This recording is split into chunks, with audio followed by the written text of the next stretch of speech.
Welcome to the BJ Show. Let's rock and roll. Rock and roll. Come on, everybody. Let's lose control. Brad and John, they're the ones to follow. Yeah, ready for the ride. It's the BJ Show. BJ Show. It is the BJ Show. Today's date is March 19th. The reason I mention that is because of the fact that we do this show live, 7 to 8 o'clock Central Time, every single morning, Monday through Friday, except for some Fridays. But that's a whole other story. Anyway, we do this show live, and a lot of people listen to it on either our podcast, which is bjshow.co, or on our video podcast, vlog, whatever you want to call it, on bjshow.video. That's why I mention what the date is, because that way it'll give you a reference what we talk about. The most important guy here is this guy by the name of John Cannabis. Good morning, John. How you doing? I am great, and I am not the most important guy here, Brad. You are the most important guy because you are the HNCIC, the head North County boy in charge. No, I'm just the button pusher and the knob twister. That's all I do. John is the star of the show because what he does is he does this incredible thing. How many people can say they have done something every single day for the past 23 years of their life, never missed a day? That's John Cannabis. Every single day he puts together this list of important stuff that you should know about in the state of Missouri. He puts it on his website, johncannabis.com, C-O-M-B-E-S-T, and every single day you should be checking it out. Now, what we do is typically John does like 20, 30, 40. You ever done like 50 stories in a day? You think you ever done like 50? Oh, yeah, absolutely. But, I don't make the news. I just link to it. Yeah, there's certainly many days where there's more than 50 stories. 60 stories? I haven't quantified, Brad. Wow, it's gonna work. We're gonna have to put like some kind of tracker on your website and have it every morning. We'll say, "Oh, John only did." No, because then I would just be focused on quantity, and I would do what Brad says, which is link to crazy weird stories and government websites. But I just link to news stories. So usually there's a couple dozen. Yeah. John does these numerous stories on his website, but what we do is we start the show off with this guy. Good morning, sir. I'm Casey Kasem. And what do you do, sir? And here they are. Count them down. We start off with in third place. The state of Missouri has seen a slight decline between January and February of recreational marijuana sales. Back in January, the state saw $108 million worth of recreational, or to use an industry euphemism, adult use cannabis sales. And that number dipped down to only $102 million in sales. I hope the marijuana industry is going to be okay with that slight dip in sales, Brad. If you go to the state's website, you can see every month the state of Missouri Division of Cannabis Regulation shows sales for both recreational and medical. And as Brad, as you and I have discussed before on the show, since the approval of recreational marijuana, we've seen a dip in the number of medical marijuana sales. You don't have to pretend you have a headache or glaucoma anymore to go get your marijuana. So we've seen a commensurate dip in medical marijuana sales. And Brad, to follow up on something that you and I talked about probably a month ago, we talked about maybe the fact that marijuana sales, maybe the fact that cannabis sales have replaced some of the alcohol, wine, spirit sales. And in fact, I looked up some of that industry data today. And did you know that in 2024 was the first year in the last 3 years that there was any sort of decline in wine, spirits, or beer sales? And simple-minded people and knuckle draggers and troglodytes always try to find just one reason and say, well, it's probably because of cannabis legalization. So I don't know if we can attribute the decline of beer and wine and spirits overall to just recreational marijuana, but it certainly plays a role, I think. So that's the headline today, Brad, a slight dip in recreational marijuana sales. So you're saying that it could be because of the knuckle breathers? Is that what you're saying? Well, I think there's probably a number of reasons why beer and wine, and also consider, too, that you have a lot of oinkers come January and February say that they're going to stop drinking and they're totally going to get their life together. So in January and February, you could see a decline in, things that people get addicted to because they have this ridiculous notion that they'll clean their lives up someday. And then you get into March and April and they're drinking too much and they're turning to drugs to solve their problems and they're back to their old habits. Don't they call that sober January? Isn't that what that is, where you're not supposed to drink in January? Isn't that the deal? Yeah, I think so. Yeah, it's a fun little thing that you could see on social media. And you know what I say, Brad? It's like, it's smile and nod, you know? John, we're going to number 2 here, but I have to tell you something which dovetails into number 3. Yesterday, I was searching for something on the internet, and I hit this website, and I thought it was like the tourism division of Wildwood, the city of Wildwood, because the website is discoverwildwood.com, okay? It's this marijuana place, someplace in Oregon, and they have stuff on here I have never heard of before, okay? For example, you can get THC live resin gummies. What is live resin gummies? Have you ever heard of that before? I have no idea what a resin gummy is. I know that there's like a form of wax that people smoke.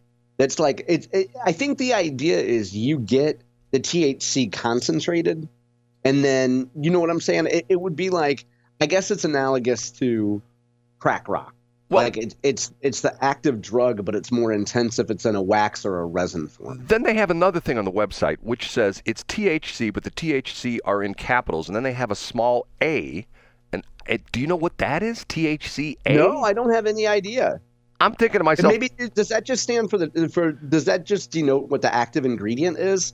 Like what the level of THC is in it? You get what I'm saying? Okay, here's what they're selling. THC, small a, liquid diamond, live resin, 2-gram disposable, $39.99.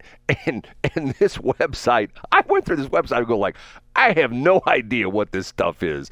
And is that stuff maybe for like a vape pen, Brad, if it's liquid? I don't know. It says the website is very well done, and obviously some marketing guy had a field day with this. It says, soothe your wandering soul, crafted with single source CBD live resin and delicious all natural terpenes, TERPENES. Do you know what that is? No, I don't have any idea. Okay. I know that the Maryland terpenes, or the terpenes, are the mascot for Maryland. Not the same thing. TERPENES. This sleek, easy-to-use 2-gram vape allows you to enjoy the smooth effects of CBD live resin anywhere along your journey. I have no idea what this stuff is. Okay. I just thought of that yesterday, Brad, because I saw a guy driving erratically, and I drove past, and like I passed him on the right. And I was like, okay, he's either going to be Asian, or he's going to be elderly, or he's going to be some kind of minority, right? But it was a white guy with a vape pen. And he's just vaping. Now, I'm not saying he's vaping anything illegal or recreational, but like I just assumed it would be a woman driver or a minority, but it was just a white guy with a vape pen. You sure it wasn't somebody from the city of St. Louis with no license plates because they couldn't afford the sales tax?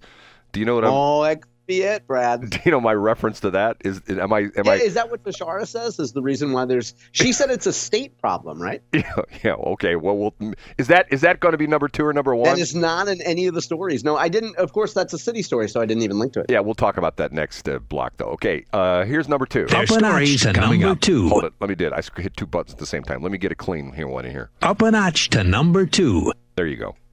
Across the state in Kansas City, our friend Pete Mundo had a freshman state senator on, a guy named Joe Nicola. I started to call him John Nicola, or maybe Nikola Tesla. I don't know.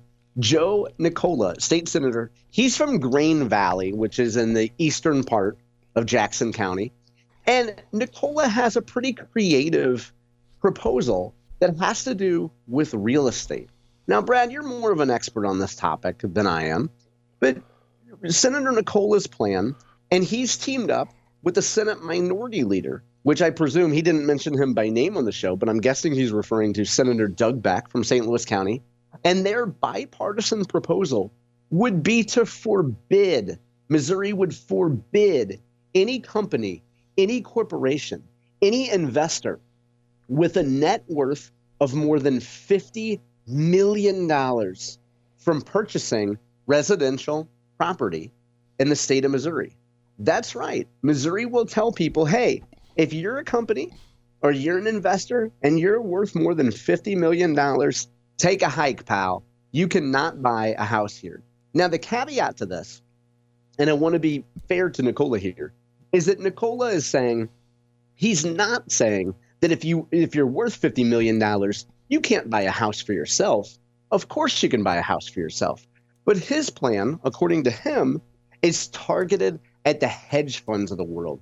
You know, those big bad guys like the BlackRocks and the other big investor groups that come in and they buy a bunch of residential property and they price good, hardworking Missourians out of the ability to buy a home. Now, Brad, I want your opinion on this.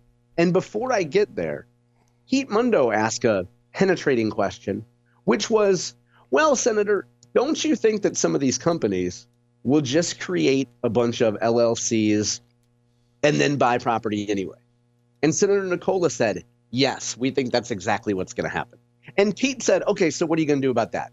And Senator Nicola said, not sure, but we're certainly going to look into it. So this seems to be from the freshman senator, who, by the way, I think will turn out to be a fantastic senator. He's a rock-ribbed conservative. I think he's going to be great. This seems to be, to me, Brad, a piece of legislation that sounds really good, that won't have any teeth.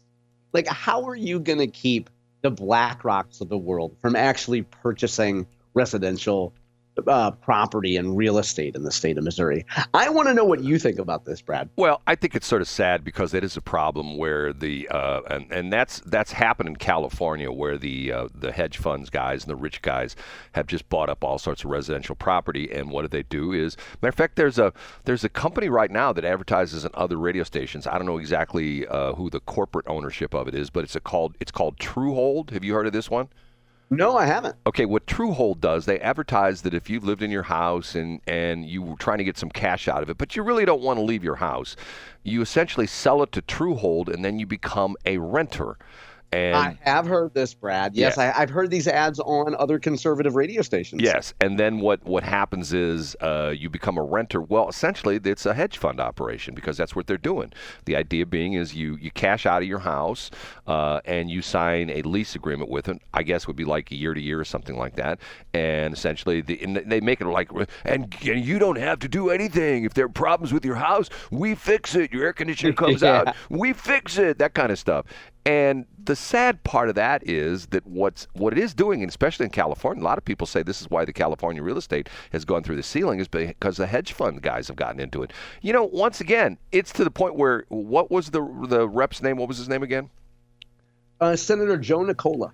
Okay, why would he go along with this if he knows it's going to be, circumvented by these companies just forming LLCs? Isn't it sort of a waste of time?